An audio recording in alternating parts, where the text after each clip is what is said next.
پچھلے جمعے میں نے ایک اعتراض دہرایا تھا کہ جو منکرین حدیث اعتراض کرتے ہیں کہ حدیث تو 200 سال کے بعد یا 250 سال کے بعد لکھی گئی ہے.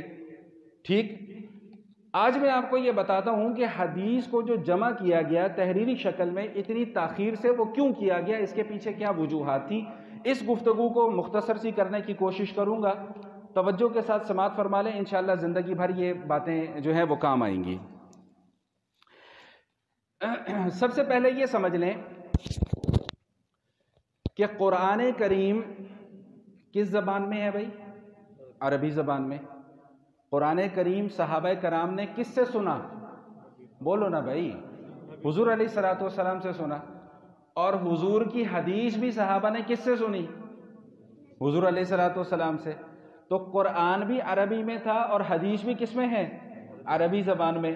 تو نبی علیہ الصلوۃ والسلام قرآن کو بیان فرما رہے ہیں، نبی علیہ الصلوۃ والسلام ہی اپنی حدیث کو بیان فرما رہے ہیں. اور بالکل ابتدا میں حضور علیہ الصلوۃ والسلام نے خود حدیث کو لکھنے سے منع فرما دیا تھا. یہ اعتراض بھی بہت کیا جاتا ہے کہ حضور نے تو حدیث لکھنے سے منع کر دیا تھا. پھر وہی بات کہ آدھا اور ادھورا علم جو ہے یہ ہمیشہ نقصان دیتا ہے. بھائی منع کیا تھا، بعد میں اجازت بھی دے دی تھی. منع کیوں کیا تھا؟ منع اس لیے کیا تھا کہ کہیں قرآن اور حدیث آپس میں خلط ملط نہ ہو جائیں. اسی طرح چمڑے کے اوپر قرآن لکھا جاتا، اسی طرح چمڑے پہ حدیث لکھی جاتی. بعد میں آنے والوں کو کیسے پتہ چلتا کہ ان میں سے قرآن کون سا ہے اور حدیث کون سی ہے؟ بات سمجھ میں آ رہی ہے کہ نہیں آ رہی؟ اس لیے حضور علیہ الصلوۃ والسلام نے وقتی طور پر حدیث کو لکھنے سے منع فرما دیا تھا. پھر یہ سوال ہوتا ہے کہ اگر حدیث کو لکھنے سے منع کر دیا تھا تو پھر حدیث ہم تک پہنچی کیسے؟ حافظے کی بنیاد پر، یادداشت کی بنیاد پر. قرآن کے جس طرح حافظ تھے لوگ صحابہ، اسی طرح حدیث کے بھی حافظ تھے. میں نے شاید آپ کو پہلے بھی بتایا تھا کہ حضرت ابو بکر صدیق رضی اللہ تعالیٰ عنہ جتنے قریب حضرت ابو بکر صدیق رضی اللہ تعالیٰ عنہ رہے ہیں، ان سے زیادہ قریب تو حضور کے کوئی بھی نہیں نہ رہا. لیکن سب سے کم احادیث جو روایت کی گئی ہیں وہ سیدنا ابو بکر صدیق رضی اللہ تعالیٰ عنہ سے کی گئی ہیں. کیوں؟ وہ احتیاط اتنی کیا کرتے تھے کہ کوئی لفظ ایسا میری زبان سے نہ نکل جائے کہ جو حضور نے نہ بیان فرمایا ہو لیکن میں اس کو حضور کی طرف نسبت کر کے بیان کر دوں. اتنی احتیاط کیا کرتے تھے. اس لیے سب سے کم روایات سیدنا ابو بکر صدیق رضی اللہ تعالیٰ عنہ سے مروی ہیں اور سب سے زیادہ روایات سیدنا ابو ہریرہ رضی اللہ تعالیٰ عنہ سے ہیں. ان کے متعلق آتا ہے کہ وہ 24 گھنٹے حضور کے در پر پڑے رہتے تھے. ان کا شوق ہی یہی تھا کہ میں جو بات حضور سے سنوں بس میں فوراً اس کو آگے ٹرانسفر کر دوں، آگے اس کو پہنچا دوں.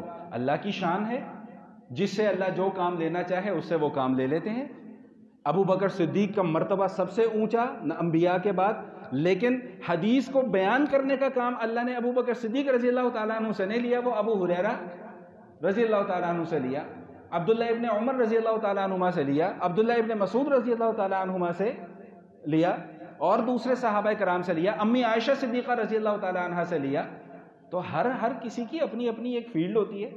تو ابو بکر صدیق رضی اللہ تعالیٰ عنہ کیوں اتنی احتیاط کرتے تھے کہ کہیں میرے زبان سے کوئی ایسا لفظ نہ نکل جائے جو حضور نے بیان ہی نہ کیا ہو اور میں اس کی نسبت حضور کی طرف کر دوں. اس لیے میں بار بار آپ حضرات کی خدمت میں یہ گزارش جب بھی آتی ہے ضرور عرض کیا کرتا ہوں کہ ہر کسی بات پر حدیث کا ٹھپا لگا کے اس کو آگے فیس بک پہ، ٹویٹر پہ، واٹس ایپ پہ شیئر نہ کر دیا کریں. علماء سے پوچھ لیا کریں کہ بھئی یہ حدیث ہے کہ نہیں ہے، وہ بھی اتھینٹک علماء سے، ہر ایرے غیرے سے نہیں. جو علماء ہوں ان سے پوچھیں کہ بھئی یہ حدیث ہے بھی کہ نہیں ہے. جب تصدیق ہو جائے کہ ہاں بھئی یہ حدیث ہے اور پھر صحیح حدیث ہے پھر اس کو بیان کریں. تو میں عرض یہ کر رہا تھا کہ جب تک حدیث لکھی نہیں گئی ہے تب تک حدیث کو بیان کرنے کا جو معمول تھا وہ حافظے کی بنیاد پر تھا. حافظے جیسے جیسے کمزور ہوتے گئے اس وقت کے علماء نے پھر ضرورت کو محسوس کیا کہ نہیں، اب حدیث کو اکٹھا کرنے کا کام بھی ہونا چاہیے. یہی وجہ ہے کہ میں آغاز گفتگو میں عرض کر کے آ چکا ہوں کہ حدیث کا صرف متن نہیں لکھا جاتا، اس کی پوری سند پیچھے لکھی جاتی ہے، پوری لڑی پیچھے لکھی جاتی ہے، پوری چین پیچھے لکھی جاتی ہے.